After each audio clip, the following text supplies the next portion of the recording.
Assalamualaikum warahmatullahi wabarakatuh. Innal hamdalillah nahmaduhu wa nasta'inuhu wa nastaghfiruh wa na'udzubillah min syururi anfusina wa sayyiati a'malina. May yahdihillah fala mudhillalah wa may yudlil fala hadiyalah. Asyhadu an la ilaha illallah wahdahu la syarikalah wa asyhadu anna Muhammadan abduhu wa rasuluh. Ya ayyuhalladzina amanu ittaqullaha haqqa tuqatih wa la tamutunna illa wa antum muslimun wa ba'd. Para pemerhati roja, kaum muslimin dan muslimat rahimani wa rahimakumullah. Alhamdulillah pada kesempatan pagi ini kita dapat bertemu kembali masih bersama buku Ada Apa Dengan Remaja. Insyaallah pada pagi ini kita akan lanjutkan pembicaraannya. Salawat dan salam sebelumnya tidak lupa kita limpahkan untuk Nabi kita Muhammad sallallahu alaihi wasallam, keluarga beliau, sahabat beliau, dan umat beliau sampai hari kemudian. Para pemerhati roja, kaum muslimin dan muslimat yang dimuliakan Allah, kita masih berbicara tentang bagaimana mengasah keterampilan berdialog dengan anak, terutama dengan remaja. Ada beberapa hal yang perlu kita perhatikan ya dalam berdialog ya dengan remaja. Kemudian kita akan udah beberapa poin kita bahas. Selanjutnya adalah kita akan membicarakan beberapa hal yang harus dihindari karena bisa merusak dialog dengan mereka. Ya, ada hal-hal yang harus kita hindari. Ya, karena ini bisa mengganggu atau bahkan merusak ya suasana dialog dengan mereka, dengan anak-anak remaja. Di antaranya adalah yang pertama, berbicara dengan gaya bahasa yang terkesan menggurui dan ingin terus memberi ceramah atau menceramahi. Ya, memang ya tujuan kita adalah memberi nasihat ya, memberikan ceramah lah atau peringatan atau nasihat ya kepada anak kita. Ya, kita adalah gurunya tentunya ya, kita adalah mentornya. Cuma gaya bahasa di sini yang jadi yang harus kita perhatikan ya. Karena menceramahi nggak harus dengan gaya bahasa ceramah. Ya, menggurui nggak harus dengan kata-kata yang terkesan menggurui, tidak.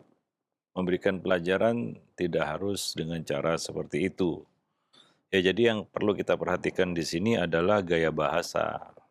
Ya, hindari gaya bahasa yang terkesan ya, ingin menceramahi, menggurui ya, seolah-olah dia nggak tahu apa-apa, kita yang maha tahu segalanya, kan begitu ya. Nah, ini yang kadang-kadang membuat lawan dialog kita ya cenderung mengabaikan, ya, ignore. Dia akan mengabaikan apa yang kita katakan. Maka pilihlah kata-kata yang bisa dijadikan sebagai bahan pertimbangannya. Dia bisa berpikir dengan apa yang kita katakan, mengajak dia berpikir, ya, mengajak mereka atau remaja ini untuk berpikir, ikut dalam dialog tersebut, ya, terlibat di dalam dialog tersebut. Karena kata-kata yang menggurui atau gaya-gaya bahasa yang menggurui ya itu cenderung ya kita katakan monolog ya, sehingga ya kita yang terus mengambil alih pembicaraan itu. Ya, kita yang terus mengambil alih pembicaraan itu seperti orang ceramah innal hamdalillah sampai subhanakallah bihamdih, kan begitu ya.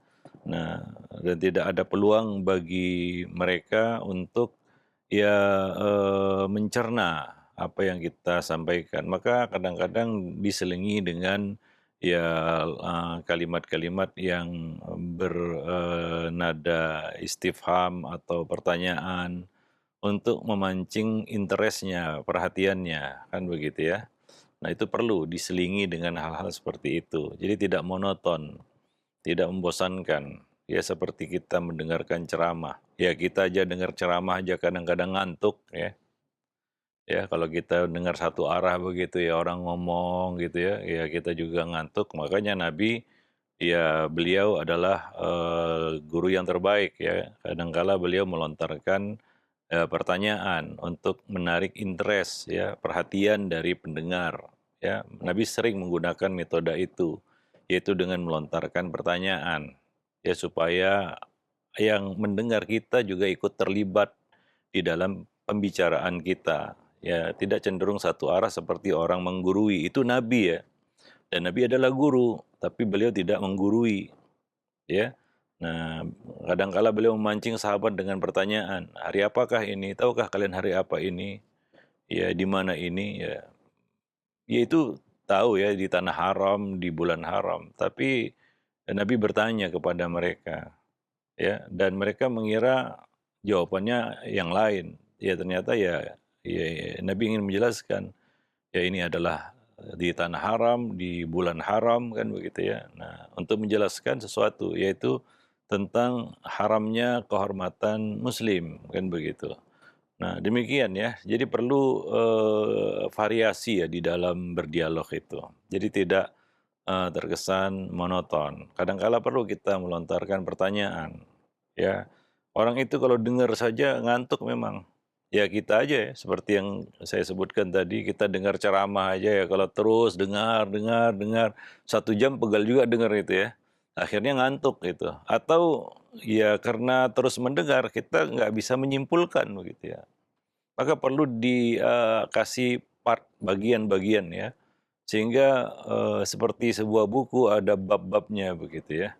Tidak satu bab sampai tiba-tiba sudah tamat begitu ya. Nah, pembaca juga bingung gitu ya. Mukaddimah tiba-tiba lembar demi lembar dibolak-balik, tiba-tiba sudah khotimah, penutup ya.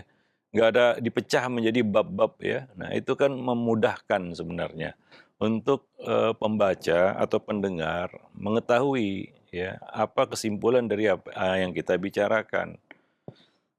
Maka kadang-kala perlu perlu ya diselingi dengan melontarkan pertanyaan ya. Nah, atau meminta pendapatnya, ya memancing dia untuk terlibat di dalam dialog itu ya. Jadi gaya bahasa yang ingin terus memberi ceramah atau menggurui itu akan membuat bosan orang yang mendengarnya. Ya lebih-lebih anak-anak remaja ya. Ya ya mereka merasa ya kita cuma disuruh untuk dengar, dengar dan dengar, ya dengar aja begitu ya. Sehingga mereka tidak merasa perlu terlibat ya di dalam pembicaraan itu. Dan mereka juga kadang-kadang nggak ngerti sepenting apa, seurgen apa pembicaraan itu. Nah, jadi ketika kita melontarkan pertanyaan ya kepada audiens atau kepada pendengar ataupun hadirin, itu menunjukkan bahwa ada hal yang perlu mereka ketahui dengan menjawab pertanyaan itu. Ya biasanya pertanyaan itu untuk hal-hal yang penting, bahwa ada hal penting yang harus mereka garis atasi, yang mereka perlu intibah, artinya memberikan perhatian kepada perkara itu. Ya, nah demikian. Jadi itu untuk lebih memudahkan orang memahami, menyimpulkan apa yang kita sampaikan. Ya, sehingga orang selalu ingat ya. Ya, karena saat dia terlibat di dalam dialog, dia akan ingat itu. Tapi kalau dia dengar terus ya lupa. Ya, setelah selesai ya karena otaknya juga nggak dipecah untuk mendengar dan berinteraksi, berbicara, karena otak kita ketika bicara dengan mendengar itu beda.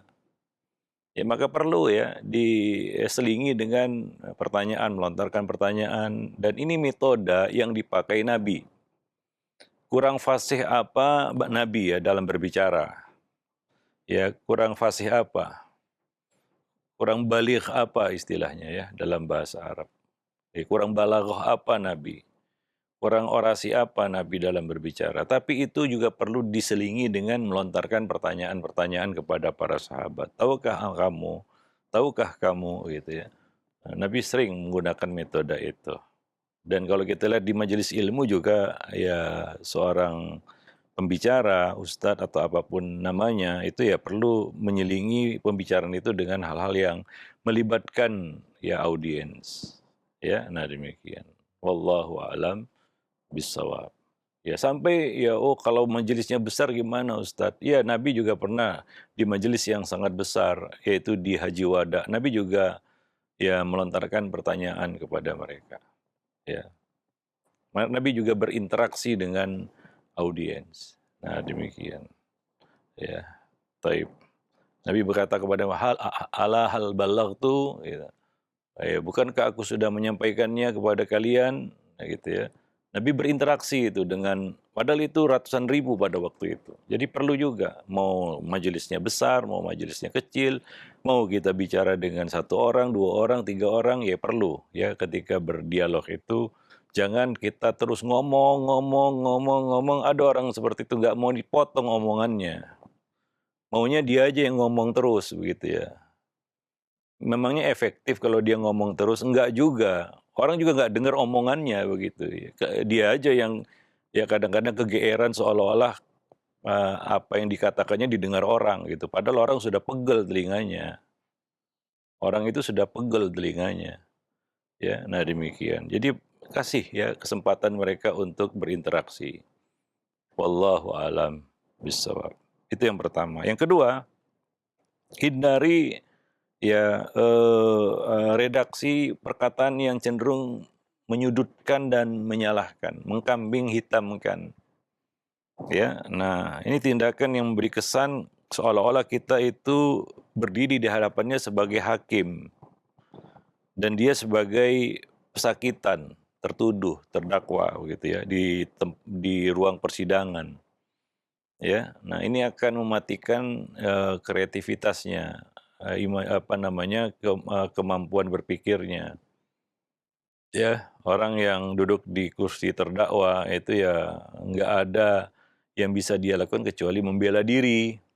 Ya, maka kalau kita memposisikan diri sebagai hakim, ya, atau ya kita berbicara seolah-olah kita jaksa penuntut gitu ya, maka yang dilakukan oleh si anak adalah membela diri. Ya dengan apapun, kadang-kadang dengan cara yang salah, yaitu berbohong. Yang jelas dia akan membela diri, itu fitrah manusia ya. Ya self defense itu akan muncul begitu ya. Ya kita katakan kesadaran untuk membela diri itu akan muncul gitu ya. Kalau kita sebagai hakim, kita bukan hakim, kita pendidik ya. Nah demikian, berat ya untuk berhadapan dengan orang yang di hadapan kita dia itu ingin mengejas ataupun menghakimi kita. Apa yang bisa kita lakukan kecuali membela diri begitu ya. Ya atau ya kita akan menghindarinya, akan enyah dari hadapannya begitu. Dan ini dialami oleh banyak anak ya ketika orang tuanya berdiri di depannya sebagai hakim, dia cenderung ingin menghindar. Ya, dia akan mencari celah gimana untuk mengakhiri pembicaraan dan dia lari gitu ya. Nah, demikian. Jadi kita ingin memperbaiki, islah. Ya, bukan tahkim di situ, tapi islah, melakukan perbaikan. Kita ingin memberikan nasihat, an-nusah. Nusah itu adalah kebaikan yang kita inginkan untuk orang lain yang kita nasihati. Al-mansuh lahu. Ya. Nah, kita nasih adalah orang yang ingin memberikan kebaikan. Ya, nah bukan menjatuhkan vonis hukum. Ya, memang enak sih jadi hakim, menghakimi orang itu enak. Ya, karena kita akan selamat ya dari apa yang menjadi kesalahan kita juga begitu ya. Ya, padahal kesalahan anak mungkin itu juga akibat dari kesalahan orang tua. Nah, ketika anak ini kita hakimi, seolah-olah kita kan nggak salah sama sekali. Kita loloslah dari kesalahan kita. Yang salah adalah anak, karena anak di sini posisinya sebagai terdakwa gitu, di kursi pesakitan gitu ya. Nah, kita selamat itu. dari kesalahan kita, ya mungkin ya apa yang dilakukan oleh anak, kesalahan yang dilakukan ada kontribusi orang tua juga. Artinya ada kesalahan orang tua di situ, nggak mutlak kesalahan anak.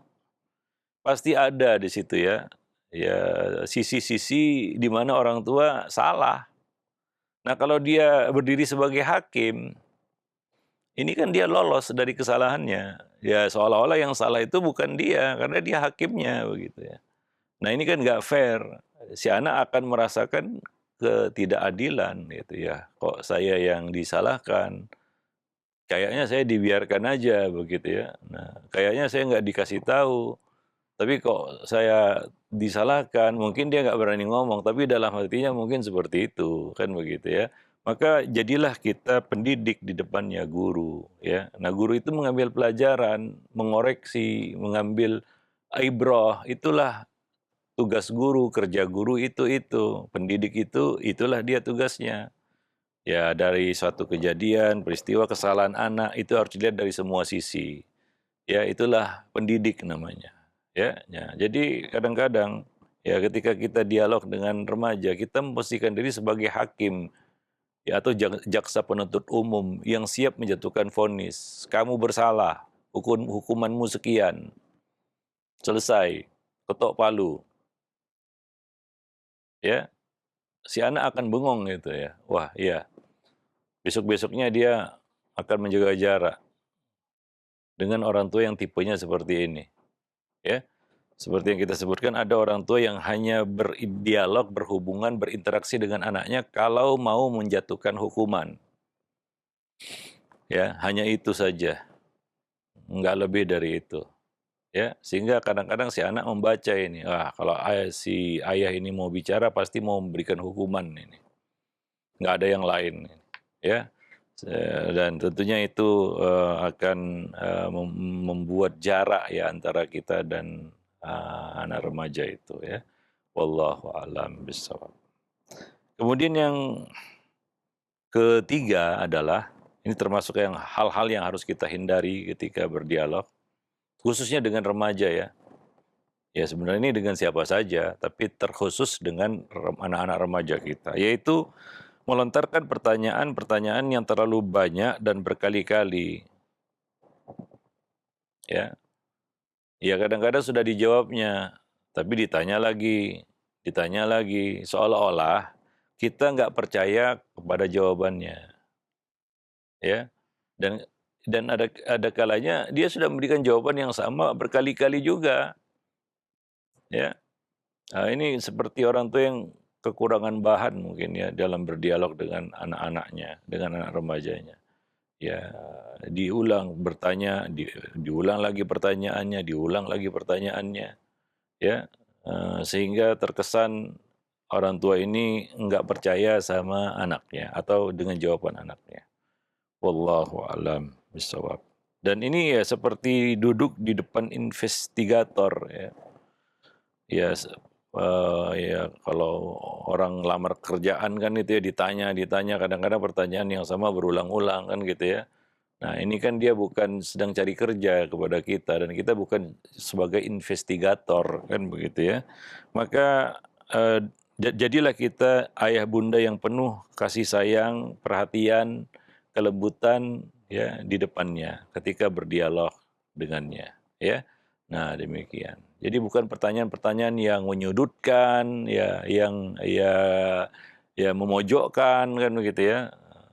Atau ya pertanyaan yang sifatnya tudingan, ya atau pertanyaan yang berulang-ulang, ya seolah-olah kita nggak percaya sama jawabannya, ya nah demikian. Wallahu a'lam bishawab. Taib. Jadi pertanyaan itu juga harus dilihat redaksinya apa, ya. Nah, bukan ya pertanyaan yang menyelidik kan begitu ya, seolah-olah sedang menginvestigasi sesuatu ya darinya ya dan sejenisnya. Wallahu a'lam bishawab. Yang keempat, banyak orang tua yang terlalu banyak cerita tentang dirinya ya, tentang dirinya. Ya, bercerita tentang pengalaman. Ya, ini salah satu perkara yang perlu juga kita ceritakan kepada anak. Iya, dia perlu mengambil ibrah, pelajaran dari pengalaman hidup kita. Tapi, ya jangan terlalu mengumbar cerita tentang diri kita. Ya, selalu menceritakan tentang kita, tentang diri kita. Seolah-olah ya kita itu manusia sempurna, ya. Nah ini juga, terkesan apa ya, meninggikan diri begitu ya, kurang humble istilahnya. Ya maka perlu kita bicara tentang pengalaman kita iya, tapi enggak setiap waktu ya, hingga terkesan itu apa ya, membanggakan diri begitu ya. Ya membanggakan diri kita di depannya begitu ya. Bahwa saya adalah ayah yang istimewa, yang terbaik gitu ya. Nah demikian. Ya, ada kalanya ya, kita itu, bercerita tentang dirinya, tentang diri mereka, anak remaja itu, ya. Artinya kita ini memang perhatian dengannya, sehingga kita bisa bercerita tentang dirinya. Bukan hanya bisa cerita tentang diri kita, ya semua orang bisa bicara lah tentang dirinya, ya tapi nggak semua orang bisa berbicara tentang orang lain dengan pembicaraan yang positif. Ya sehingga ini menunjukkan bahwa dia mengenali orang itu. Misalnya kita berbicara kepada istri kita lah tentang diri kita terus, seolah-olah membanggakan diri kan gitu ya. Nah, dan ada kesan kita nggak mengenalinya begitu, sementara dia ada hadir di depan kita, ya. Nah, sesekali kita perlu bicara tentang dirinya untuk menjelaskan kepadanya, memberikan kesan, isyarat bahwa saya juga mengenali dirimu. Saya kenal dirimu. Maka kita bicara tentang dirinya, ya tentunya hal-hal yang baik ya, bukan pembicaraan yang negatif tentunya ya. Nah demikian, wallahu a'lam bishawab. Jadi beri dia kesempatan untuk ya berbicara tentang dirinya sendiri dan ya bercerita juga lah tentang dirinya, ya. Nah demikian. Kadang-kadang orang itu nggak tahu tentang dirinya hingga diceritakan oleh orang lain. Karena ada ungkapan, ya, bau kita tidak tercium oleh kita sendiri, tapi orang lain dapat menciumnya. Ya, nah demikian. Maka perlu bicara tentang dirinya, kan begitu ya. Wah, kamu ini ayah lihat begini, ini bagus, ini dilanjutkan, ini sisi positifnya, ini baiknya, ini seharusnya begini, kan gitu ya. Jadi kita bicara tentang objeknya itu adalah dirinya. Dan ini lebih menarik baginya, ya, daripada kita terus-menerus bicara tentang diri kita, seolah-olah membanggakan diri. Makanya kita katakan tadi, ya kalau seperti itu ada kesan kurang humble gitu ya, kurang rendah diri begitu ya. Ya, terlalu bangga dengan diri begitu ya. Nah, kita selalu bercerita tentang diri kita, ayah ini begini, dulu ayah begini. Ya perlu ada momen-momen ya kita perlu menyampaikan pelajaran ya, ibrah dari pengalaman kita, tapi tidak selalu hingga kesannya itu kita meninggikan diri kita sendiri di depannya. Ya, wallahu a'lam bishawab. Anak itu juga perlu tahu tentang dirinya dari orang lain.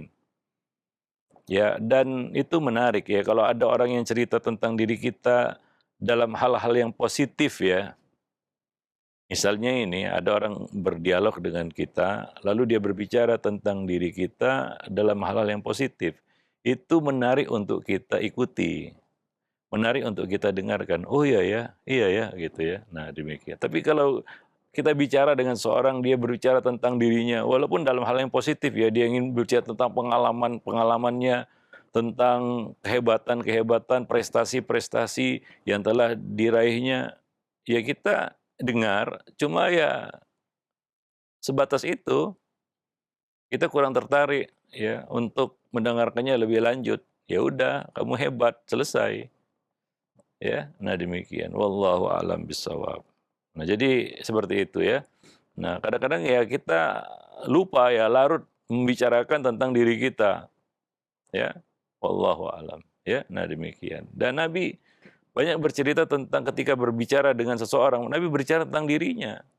Seperti Nabi berbicara kepada Abu Dzar Al-Ghifari misalnya. Nabi berbicara tentang dirinya, "Wahai Abu Dzar, kamu ini lemah dalam hal kepemimpinan, pengelolaan harta, kamu jangan begini, bagusnya begini," begitu. Dan ini menarik bagi seorang Abu Dzar. Ya, demikian juga Abu Hurairah dan sahabat-sahabat lainnya yang ketika berdialog dengan Nabi, Nabi berdialog dengannya. Nabi tidak melulu bercerita tentang dirinya. "Wahai Abu Dzar, saya ini begini, saya ini begitu." Enggak. Ya, saya ini pernah begini, saya ini pernah begitu. Enggak.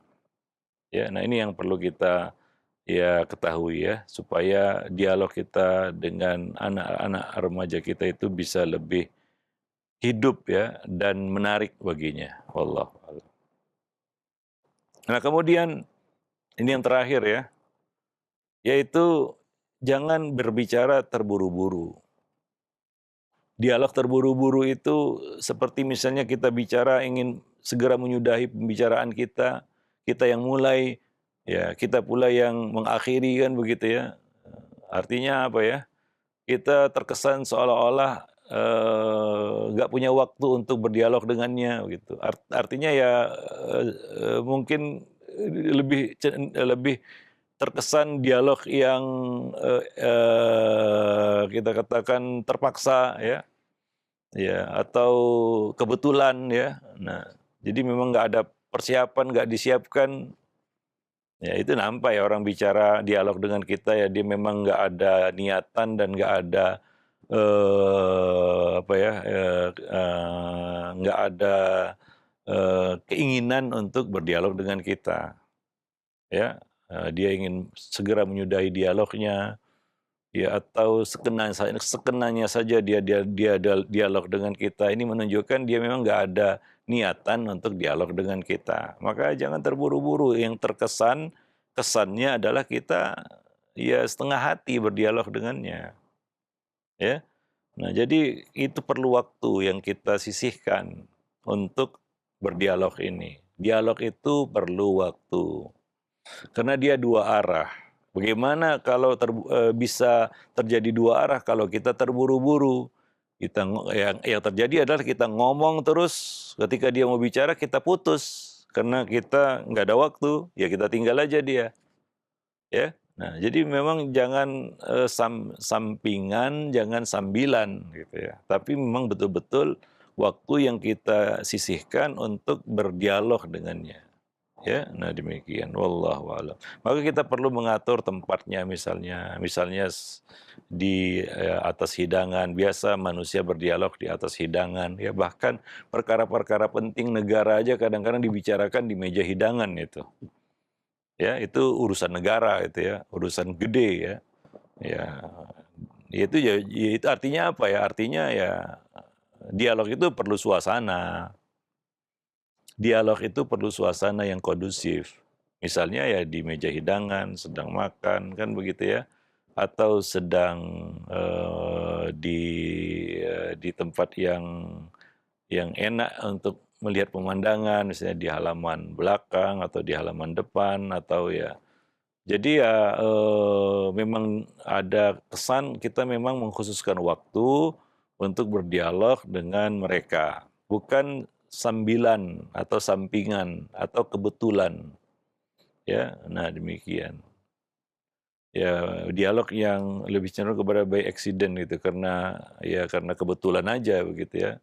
Nah, para pemerhati roja kaum muslimin dan muslimat yang dimuliakan Allah. Taib. Jadi beri waktu untuk pertemuan-pertemuan yang sifatnya pribadi untuk berdialog dengannya, ya. Dan ingat, ini perlu diingat bahwa tujuan dari dialog itu adalah untuk membangun hubungan yang positif. Ya, itu tujuannya, bukan fokus pada memperbaiki kesalahan. Ya, nah ini perlu ya, karena seperti yang kita singgung tadi ada sebagian orang tua ya yang baru bicara sama anak kalau berkaitan dengan kesalahan. Ya, anak salah baru bicara, anak salah baru bicara. Jadi kesannya Pembicaraan itu hanya untuk menyoroti kesalahan. Ya, jadi ini juga keliru ya. Ada kalanya pembicaraan kita dengan mereka bukan berkaitan dengan kesalahan, tapi semata-mata untuk membangun hubungan, ya, untuk membangun hubungan. Ya, kadang-kadang kita perlu membicarakan hal-hal yang lain ya, yang mungkin berkaitan dengan sekolahnya, atau hobinya, atau bakatnya, atau hal-hal lain yang itu menarik baginya untuk dibicarakan. Tujuannya adalah untuk membangun bonding ya, hubungan yang positif ya, chemistry dengan anak kita, ya dengan anak-anak remaja kita. Wallahu a'lam bishawab. Nah, itu hal-hal yang perlu kita perhatikan ya, berkaitan dengan dialog dengan para remaja atau anak remaja. Ya, demikian ya poin yang kita bahas ya dari kemarin, yaitu keterampilan berdialog dengan remaja. Berikutnya kita akan bahas nanti adalah bab berikutnya adalah keterampilan mendengarkan, menyimak. Ini juga perlu keterampilan ya. Karena ada orang yang nggak bisa mendengar gitu ya. Nggak tahu cara mendengar, menyimak yang baik. Maka ada istilahnya bukan hanya mendengar, tapi menyimak, atau dalam bahasa Arabnya istima'. Ya, fastami'ulah, simaklah. Kalau ada Quran dibacakan maka fastami'ulah. Artinya simak, gitu, menyimak. Jadi mendengar saja itu perlu keterampilan. Apa yang kita maksud di sini nanti akan kita bahas pada pertemuan yang akan datang insyaallah.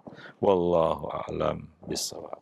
Ya, nah demikian saja, mudah-mudahan bermanfaat. Aqulu qauli hadza, astaghfirullah li wa lakum lisairil muslimin innahu huwal ghafurur rahim.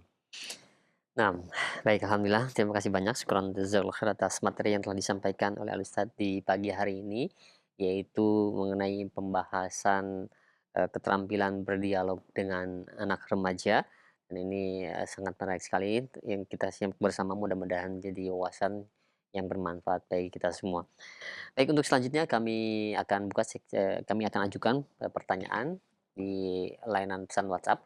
Bagi Anda yang ingin bertanya, sekali lagi silahkan. Yang pertama Ustadz, kami ajukan, "Assalamualaikum warahmatullahi wabarakatuh. Ya Ustadz, bagaimana cara mengasah kepedulian anak remaja terhadap kondisi rumah Ustadz? Karena terlihat, itu kurang peduli dengan keadaan rumah yang, misalkan berantakan, setidaknya, sadar akan tanggung jawab bekas barang-barangnya sendiri, seperti merapikan tempat tidurnya, mencuci bekas, makannya, dan yang lain-lainnya, Ustaz. Nah, mohon, arahannya bagaimana cara mengasah hal tersebut? Ya, ini berkaitan dengan kebiasaan ya. Ada pepatah Allah bisa karena biasa ya. Orang itu bisa melakukannya, mudah melakukannya karena dia terbiasa. Nah, dalam hal ini memang perlu dilatih dari kecil ya. Perlu melatih motoriknya untuk peduli begitu. Ya, peka terhadap apa yang ada di sekitar. Kadang-kadang ada anak yang nggak peka terhadap sekitar dan nggak peduli terhadap barangnya sendiri, apalagi barang orang lain. Ya, nah ini sebenarnya ya kita katakan PR ya bagi orang tua. Maka pendidikan akhlak ya itu harus dilakukan secara kontinu, artinya tahap demi tahap, fase demi fase. Ya, sejak dini, semenjak anak itu bisa berinteraksi ya, artinya mumayyiz. Ya, bahkan kalau bisa sebelum itu, sehingga dia terbiasa dengan kegiatan-kegiatan yang berkaitan dengan rumah. Ya, contohnya ya bagaimana supaya kamarnya rapi, ya, itu adalah ruang privasinya. Ya, karena sebagian anak ada yang nggak peduli ya, kamarnya berantakan dan kadang memang nggak dibiasakan. Di sini masalahnya adalah bagaimana orang tua membiasakan itu. Kalau bisa dari kecil, karena kalau tidak terbiasa dari kecil, sampai dewasa juga akan terbawa-bawa. Karena itu kebiasaannya. Nah Iya. itu ini berkaitan dengan kerja otak manusia ya. Kerja otak manusia itu adalah membuat pola.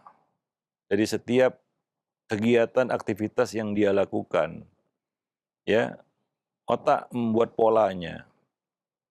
Semakin sering itu kita lakukan, maka semakin kuat pola itu tertanam dalam benak kita. Sehingga kadang-kadang kita melakukan sesuatu tanpa mikir. Ya, nggak ada perintah dari otak, ya kita lakukan aja. Kenapa? Karena sudah terpola ya di otak kita. Ya. Nah, maka Nabi menyuruh kita untuk melakukan sesuatu itu dawam, terus-menerus supaya terpola. Nabi mengatakan ahabul a'mali ilallahi adwamuha wa in qalla. Amal yang paling baik, yang paling disukai Allah adalah amal yang continue, terus-menerus, walaupun sedikit. Ya, kenapa? Karena yang ingin dibentuk adalah pola. Yang ingin dibangun adalah pola tadi di otak kita. Sehingga kita terbiasa. Maka ya itulah pepatah yang kita kenal dari kecil. Allah bisa karena biasa. Sebagian anak ya biasa itu. Kenapa? Karena sudah bisa dia melakukan itu. Karena dia sudah terbiasa. Sudah dilatih. Ya, dan ini perlu ya lingkungan pendidikannya. Mulai dari rumah sampai sekolah. Misalnya kesadaran membuang sampah pada tempatnya. Tidak membiarkan sampah berserakan.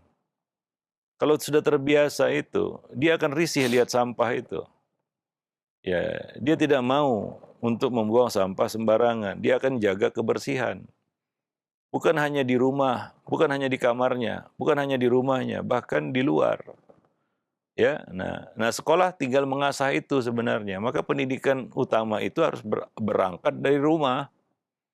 Nah, sekolah mengasahnya, mempertajam itu. Maka di beberapa negara itu memang dibiasakan kebiasaan-kebiasaan yang sifatnya melatih disiplin.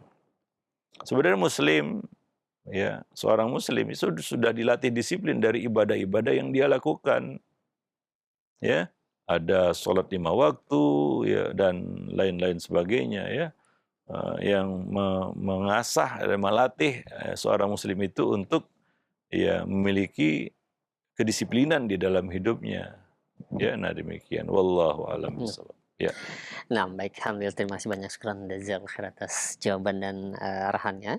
Demikian untuk yang bertanya dan selanjutnya kami ajukan kembali pertanyaan di layanan pesan WhatsApp. Ya, assalamualaikum warahmatullahi wabarakatuh. Ya Ustadz, bagaimana cara menasihati anak yang suka mendengarkan musik Ustadz? Karena mereka, saat ini sedang gandrung mendengarkan musik Ustadz, padahal mereka sudah tahu dan paham mengenai hal tersebut, hukum dalam Islam. Mohon nasihatnya dari Ibu Lina yang berada di Bogor. Ya, ini berkaitan dengan lingkungan sebenarnya ya. Ya, mungkin di lingkungan rumahnya itu nggak ada. Karena orang tuanya sudah paham kan begitu ya. Iya. Nah, ayah bundanya sudah paham. Mungkin dia tidak dapatkan itu, virus itu di rumah. Tapi dia dapatkan itu di luar ya. Mungkin pergaulannya ya dari teman-temannya ya, sama itu musik, rokok ya, pacaran ya, itu biasanya penyakit-penyakit ini itu dia didapat oleh anak dari luar ya. Ingat, kita tidak sendiri mendidik anak. Ya, kita tidak sendiri mendidik anak. Ada di sana orang-orang yang ikut terlibat tanpa diundang dan memberikan pengaruh yang negatif. Maka kita perlu ya awas juga ya terhadap lingkungan dan pergaulan anak-anak. Ya, mulai dari kecil itu ya, sampai remaja itu ya. Sehingga anak yang sudah di-warning ya dari kecil agar selektif dalam bergaul, dia juga nggak sembarangan bergaul. Tapi kalau dibebaskan, ada pandangan sebagian orang tua yang salah. Biarkan anak itu mencari temannya sendiri, ya salah itu. Ya, karena anak itu nggak sepenuhnya tahu cara mencari pergaulan, ya, cara mencari teman yang baik. Ya, dia nggak tahu. Ya, dia anggap semua orang yang berbuat baik kepadanya adalah baik, padahal belum tentu kan. Nah, ya di sini perlu campur tangan orang tua, karena masalah-masalah remaja yang banyak ya dialami oleh para remaja hari ini, mulai dari pacaran, mendengar musik, merokok, nge-vape ya itu ya. Iya, Ya itu nge-vape, semua dari pergaulan. pergaulan ya, dari lingkungan pergaulannya.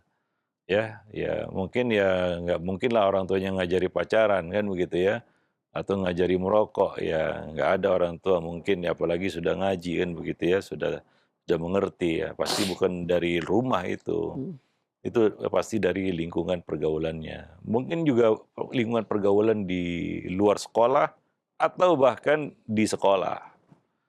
Karena nggak semua anak yang masuk sekolah itu sama semua ya. iya, Nah, macam-macam, karena banyak orang tua yang datang ke sekolah membawa anaknya itu seperti bawa baju kotor ke laundry, ya.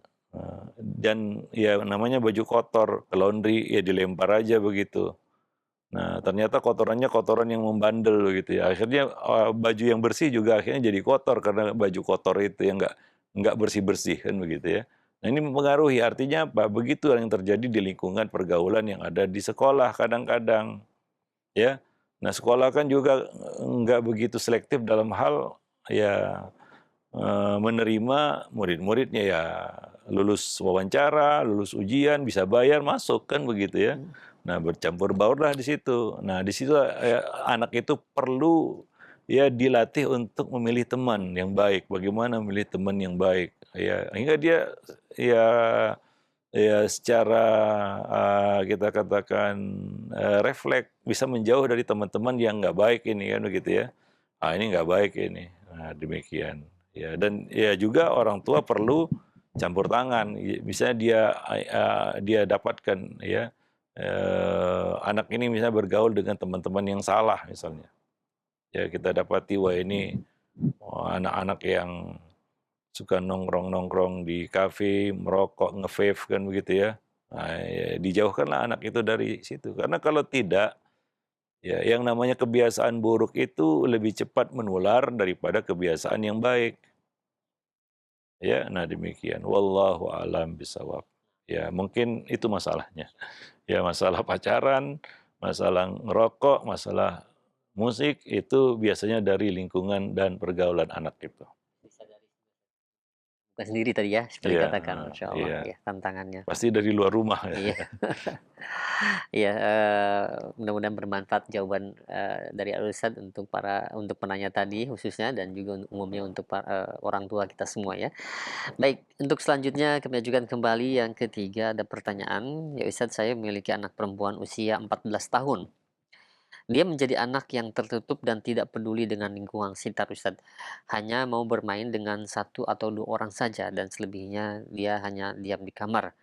Tahun depan rencana anak saya sekolah, mondok atau berasrama dan hasil penilaian dari psikolog, sepertinya nih orang tua sudah pernah pergi ke psikolog Ustadz, meminta agar anak kami tersebut itu mau terbuka dan mau berkomunikasi Ustadz. Mohon nasihatnya, jazakallah khair. Iya, ini banyak faktornya ya. Iya, Usia 14, 15 tahun itu puncak remaja ya, mhm, puncak remaja. Ya kita tahu kecenderungan remaja gimana mhm, ya. Dia, nggak suka rame-rame itu ya, seperti bocah ya. mhm, Ada istilahnya kumpul bocah. Bocah senang rame-rame ya. Nah, tapi kalau remaja, ya seiring dengan perubahan-perubahan yang terjadi pada dirinya, mhm, dia cenderung sedang bingung juga, ya mhm, baru pertama haid misalnya. iya, Ya dia cenderung ya menjauh kan begitu ya, mhm, atau ya punya kecenderungan menutupi diri kan begitu ya, apalagi ini remaja putri. mhm, Jadi itu perlu, ya kita katakan perhatian ya dari orang tua sebenarnya, ya. Nah, nggak bisa kita, "Ah, biarin aja dia," kan begitu ya, yang penting kan dia nggak buat ulah ya. Seperti itu, banyak orang tua seperti itu, akhirnya dia dibiarkan aja begitu ya. mhm, Nah, tidak didekati, ya tidak, melakukan, pendekatan ya kepada, remaja putri ini ya. Nah, ya sehingga orang tua juga nggak tahu apa yang terjadi pada remaja putrinya. Ya terutama ibu di sini ya, yang ngerti seluk-beluk wanita ya. Wanita kan ada mengalami masa haid, di mana masa haid itu adalah masa yang baru ya di dalam kehidupan seseorang karena dia, merasakan perubahan-perubahan yang terjadi pada dirinya. secara hormonal itu sudah terjadi perubahan di situ ya. Nah, perbedaan ketika dia masih bocah, ya suara yang mungkin berubah juga, bentuk tubuh juga berubah, kan begitu ya. Mhm. Terjadi perubahan-perubahan yang membuat cenderung anak itu menjadi introvert gitu Mhm. ya, atau membatasi diri. Itu sebenarnya suatu hal yang masih dibilang normal, kan begitu ya. Cuma ini akan menjadi parah kalau dia Iya. didiamkan. Ya sudah, mungkin itu kesempatan bagi dia untuk ya menjauh gitu ya. Ya, nah mungkin orang tua yang kurang melakukan pendekatan di sini ya. Ya, dibiarkan. Karena sebagian orang tua prinsipnya, dia nggak bikin ulah kok, biarkan aja kan gitu ya. Iya. Sementara orang tua nggak tahu apa yang terjadi pada anak. Ini puncak usia remaja ya. Nah, di situ itu masa-masa yang ya kita katakan orang yang punya power itu remaja ya, tapi nggak diimbangi dengan kesempurnaan akal, ini agak gamang istilahnya. Ya itu maka dikatakan masa remaja itu masa labil katanya ya, Mhm. yang diidentikan dengan kelabilan ya seperti itulah dia. Ya, ya kita kalau terjadi perubahan pada diri kita, ya kita juga cenderung apa? Diam dan menahan diri ya. Itu terjadi pada umur-umur tertentu ya. Iya. Misalnya orang yang sudah lepas landas itu dari masa dewasanya ke masa senja misalnya. Sudah mulai tua kan begitu ya dan terasa tuanya begitu. Dan dia cenderung juga apa? Berbeda ya, Sendiri ya. berbeda. Iya. Enggak seperti waktu masa dewasa yang senang kumpul-kumpul sama temannya, heboh dan lain sebagainya kan begitu ya. Iya. Nah, ketika sudah masuk usia-usia tertentu, ya ada terjadi perubahan ya Betul. pada diri seseorang. Ya kekuatannya sudah nggak seperti dulu lagi dan orientasi berpikirnya juga sudah berbeda kan begitu ya. Ya wajar kalau ya orang itu memilih untuk menepi istilahnya. Menepi, menyendiri kan gitu ya. Atau lebih suka sendiri kan begitu ya. Nggak suka Mhm. lagi rame-rame. Kumpul-kumpul seperti anak muda kan gitu ya. Nah, remaja juga seperti itu. Dia dulu bocah, kumpul-kumpul bocah. Namanya kumpul bocah. Nah, sekarang dia sudah mau beranjak dewasa. Belum dewasa, tapi sudah nggak bocah lagi. Nah, jadi suatu yang wajar juga kalau dia suka diam, menyendiri kan gitu ya. Mungkin dia sedang bertanya, ini apa sedang apa saya ini ya? Apa yang terjadi pada diri saya? Nah, disitulah peran orang tua untuk mendekati, menjelaskan. Nah, itu kita bicarakan sebenarnya dalam buku pendidikan seksual untuk anak dan remaja dalam Islam. Artinya orang tua juga harus peka terhadap perubahan-perubahan fisikal ya, fisik ya yang terjadi pada anak dan itu juga mempengaruhi batin, psikisnya. Begitu ya. Nah, ini harus dipahami oleh para orang tua, ya, bahwa anaknya nggak bocah lagi. Bocah itu beda dengan remaja. Apalagi ini sudah di usia puncak remaja kan gitu Mhm. ya. Iya. Iya, ada kegamangan di situ. Sebentar lagi dia dewasa. Lalu apa arti masa remaja? Nah, ya itu hal-hal yang jadi pertanyaan ya dalam kehidupan seseorang begitu ya. Ada masa-masa dia perlu melakukan perenungan, introspeksi kan begitu ya. Nah, demikian. Wallahu alam bisawab ya. Nah, jadi jangan dicurigai macam-macam dulu ya. Kadang-kadang itu adalah suatu hal yang normal-normal saja sebenarnya. Cuma kita yang nggak ngerti, ya kok begini kan gitu ya. Padahal ya wajar aja begitu. Ya wallahu alam bisawab. Cuma di sini perlu ya kita membimbingnya. Disitulah perlu kehadiran orang tua ya di samping anak-anaknya. Ya terutama anak-anak remaja ini lebih penting dan perlu untuk ditempel. Kesalahan yang sudah kita ulang berkali-kali dalam pelajaran buku ini adalah kesalahan sebagian orang tua atau kebanyakan orang tua adalah dia justru merenggang dan menjaga jarak terhadap anak remajanya. Dan ini salah sebenarnya. Justru anak remaja itu perlu ditempel. Dalam arti kata bukan terus diikuti kemana pergi, enggak ya, tapi dipantau terus. Karena perkembangannya itu sangat sangat cepat ya, sangat cepat. Ya 10 tahun itu masa remaja. Ya, usia 18 ke atas sudah pradewasa. Ya, artinya apa? Dia sudah siap untuk pisah dari kita, punya kehidupan sendiri. Dan ini berat ya, ini berat. Tidak seberat dari bocah ke remaja ya. Ya, dari bocah ke remaja mungkin nggak berat. Tapi dari remaja menuju dewasa itu masa yang berat sebenarnya. Wallahu a'lam bishawab. Karena dia sudah berhadapan dengan tanggung jawab, ya, sudah berhadapan dengan tuntutan hidup, dan ini berat, ya, nggak ringan gitu. Maka bantulah ya anak-anak remaja kita untuk melewati masa-masa yang krusial itu. Wallahu a'lam bishawab. Subhanakallah bihamdik asyhadu an la ilaha illa anta astaghfiruka wa atubu ilaik. Assalamualaikum warahmatullahi wabarakatuh.